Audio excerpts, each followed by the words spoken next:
കേരള ഗവർണറെ മാറ്റിയിരിക്കുന്നു. ആരിഫ് മുഹമ്മദ് ഖാനെ ബീഹാർ ഗവർണറായി നിയമിച്ചിരിക്കുന്നു. പകരം രാജേന്ദ്ര വിശ്വനാഥ് ആർലേക്കറാണ് കേരള ഗവർണറാകുക. സർക്കാരും ഗവർണറും തമ്മിൽ ഭിന്നതയൊക്കെയുള്ള സമയത്ത് തന്നെയാണ് ഈ മാറ്റമുണ്ടായിരിക്കുന്നതെന്നുള്ളതാണ്. ഈ സെപ്റ്റംബറിൽ തന്നെ ആരിഫ് മുഹമ്മദ് ഖാൻ 5 വർഷം പൂർത്തിയായിരുന്നു.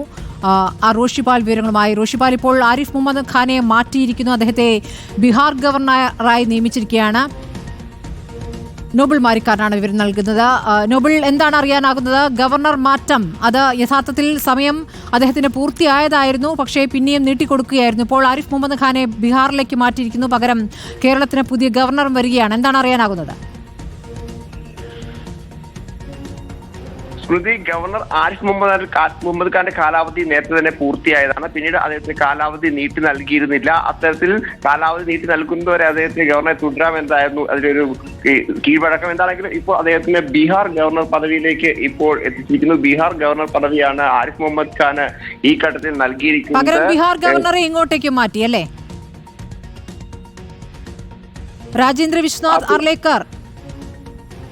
രാജേന്ദ്ര വിശ്വനാഥ് അർലേക്കറെ എന്താണെങ്കിലും കേരളത്തിന്റെ ഗവർണറും ആക്കി നിയമിച്ചു. അത്തരത്തിലൊരു മാറ്റമാണ് ഇപ്പോൾ കേന്ദ്ര സർക്കാർ ഇതുമായി ബന്ധപ്പെട്ടുകൊണ്ട് നടത്തിയിരിക്കുന്നത്.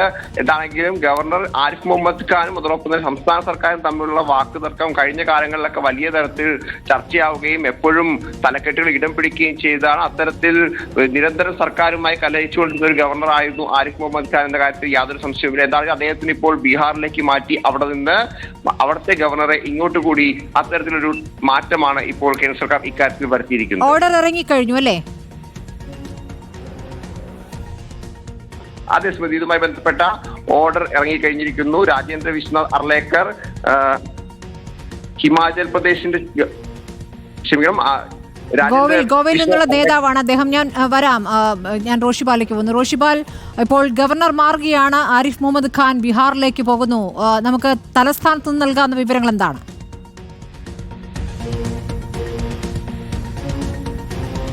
സ്മൃതി, ഒന്ന് കഴിഞ്ഞ സെപ്റ്റംബറിൽ ആരിഫ് മുഹമ്മദ് ഖാൻ 5 വർഷം തികച്ചതാണ്. അപ്പോൾ ഗവർണറെ മാറ്റിയേക്കുമെന്നുള്ള സൂചനകളുണ്ടായിരുന്നു. പക്ഷേ ഗവർണർ തുടരുകയായിരുന്നു. കാലാവധി കഴിഞ്ഞിട്ടും ഗവർണർ പദവിയിൽ ആരിഫ് മുഹമ്മദ് ഖാൻ തുടരുകയായിരുന്നു. പക്ഷേ ഈ കാലാവധി കഴിഞ്ഞിട്ടും സർക്കാരിനെതിരെയുള്ള രൂക്ഷ വിമർശനങ്ങൾ, പ്രത്യേകിച്ച് ഈ സർവകലാശാലകളുടെ ഭരണവുമായി ബന്ധപ്പെട്ട വിഷയങ്ങൾ കൃത്യമായ ഇടപെടൽ, ഗവർണർക്ക് താല്പര്യമുള്ള രീതിയിലുള്ള ഇടപെടൽ നടത്തിയിരുന്നു. സർക്കാരുമായുള്ള ഒരു ശീതസമരം തുടരുന്ന സാഹചര്യമുണ്ടായിരുന്നു. പ്രത്യേകിച്ച് ഏറ്റവും ഒടുവിൽ നമ്മൾ കണ്ടതാണ് കേരള സർവകലാശാലയിൽ ഗവർണർ ആദ്യമായി എത്തുമ്പോൾ അവിടെ സംസ്കൃത വിഭാഗത്തിന്റെ ഒരു സെമിനാറിലേക്ക് എത്തുന്ന സമയത്ത് SFI നടത്തിയ വലിയ പ്രതിഷേധം, അത് അകത്തേക്ക് ഈ ഗവർണർ പരിപാടി നടത്തുന്ന പ്രസംഗിക്കുന്ന ആ ഹാളിന് തൊട്ടടുത്ത് വരെ എത്തിയതും അതിനുശേഷം പോലീസിനെതിരെയുള്ള രൂക്ഷ വിമർശനം ഗവർണർ ഉയർത്തിയതും അടക്കം കഴിഞ്ഞ കുറെ കാലമായി സർക്കാരും ഗവർണറും തമ്മിലുള്ള തർക്കം പലപ്പോഴും മുറുകും. അത് പിന്നീട് തൽക്കാലത്തേക്ക് മയപ്പെടും. അങ്ങനെയുള്ള ഒരു ശീതസമരം നിലനിൽക്കുന്നതിനിടയിലാണ് ഗവർണർ ആരിഫ് മുഹമ്മദ് ഖാനെ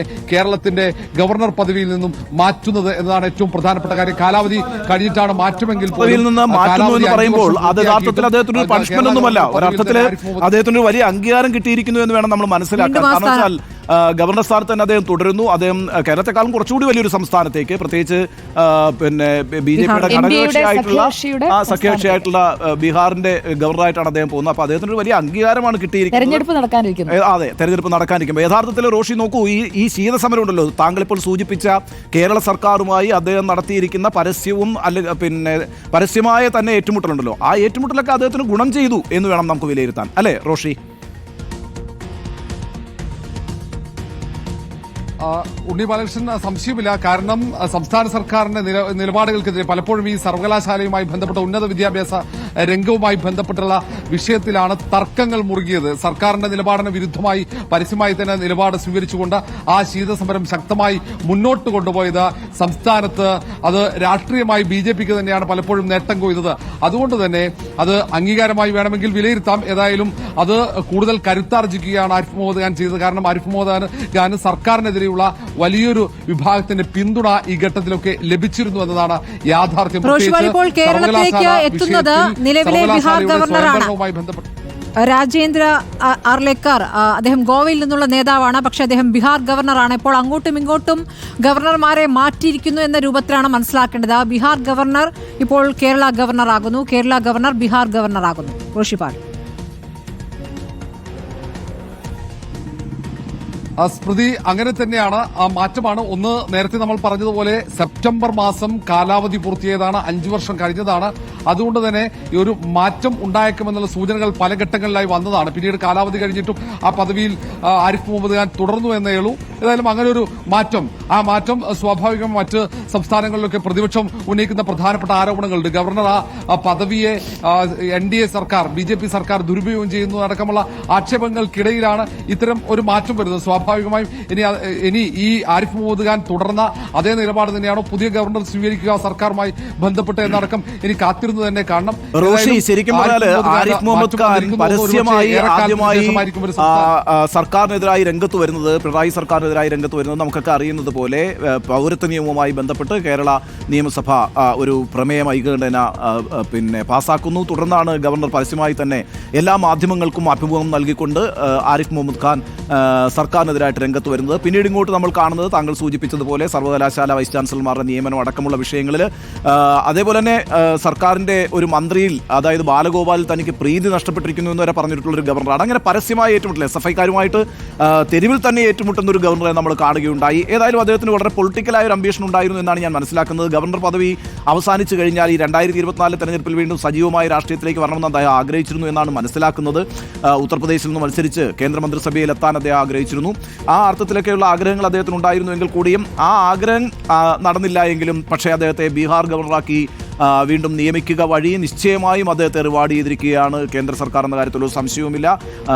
അപ്പോൾ ആ അർത്ഥത്തിൽ അദ്ദേഹത്തിൻ്റെ ഈ പറയുന്ന ഫൈറ്റുകൾ, കേരള സർക്കാരുമായി നടത്തിയിട്ടുള്ള ഫൈറ്റുകൾ, BJPക്ക് വേണ്ടി നടത്തിയിട്ടുള്ള ആശയ പോരാട്ടങ്ങൾ, അങ്ങനെയൊക്കെയുള്ള കാര്യങ്ങൾ റിവാർഡ് ചെയ്യപ്പെട്ടു എന്നല്ലേ നമ്മൾ വിലയിരുത്തേണ്ടത്?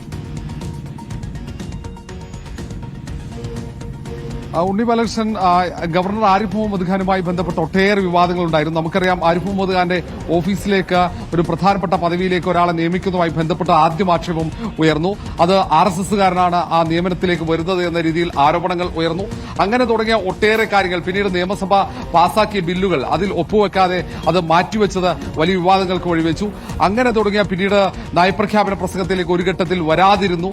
അങ്ങനെ നിരവധി പ്രശ്നങ്ങൾ, മുഖ്യമന്ത്രിയും ഗവർണറും തമ്മിലുള്ള തർക്കങ്ങൾ, ഓണാഘോഷ പരിപാടിയിലേക്ക് ഗവർണർ ക്ഷണിച്ചില്ല എന്ന ആക്ഷേപം ഉന്നയിക്കുന്നു. അങ്ങനെ തുടങ്ങിയ പരസ്പരം ആരോപണ പ്രത്യാരോപണങ്ങൾ മാത്രമല്ല, മുഖ്യമന്ത്രിയും ഗവർണറും പരസ്പരം മുഖം നോക്കാതെ, അല്ലെ, ഒരേ പരിപാടിയിൽ മുഖ്യമന്ത്രിയും ഗവർണറും മുഖം നോക്കാതെ, മുഖം കൊടുക്കാതെ നീങ്ങുന്ന അടക്കം ആ ദൃശ്യങ്ങളടക്കം നമ്മൾ പലപ്പോഴും കണ്ടതാണ്. എത്ര തവണ അത്തരം വിഷയങ്ങൾ ചർച്ച ചെയ്തു. പിന്നീട് അത് പരിഹരിക്കാൻ മുഖ്യമന്ത്രി തന്നെ മുൻകൈ എടുക്കുന്നതും കണ്ടു. പല ഘട്ടങ്ങളിലും അങ്ങനെ മുൻകൈ എടുക്കുന്നു, ഒന്ന് അത് പരിഹരിക്കപ്പെടുന്നു, പിന്നീട് വീണ്ടും വലിയ തർക്കത്തിലേക്കും സംഘർഷത്തിലേക്കും നീങ്ങുന്നു. അങ്ങനെ ഒരു സംഘർഷഭരിതമായ ഗവർണർ സർക്കാർ ബന്ധം, അല്ലെ, കേരളത്തിൽ ഈ രൂപത്തിൽ മുമ്പ് കണ്ടിട്ടില്ലെന്ന് തോന്നുന്നു. അതെ, അല്ല, ഇതിനു മുമ്പുണ്ടായിരുന്ന ജസ്റ്റിസ് P സദാശിവം, അല്ലെ, അദ്ദേഹം കേരളത്തിലെ സർക്കാരുമായി വലിയ നല്ല ബന്ധത്തിലാണ് പോയത്.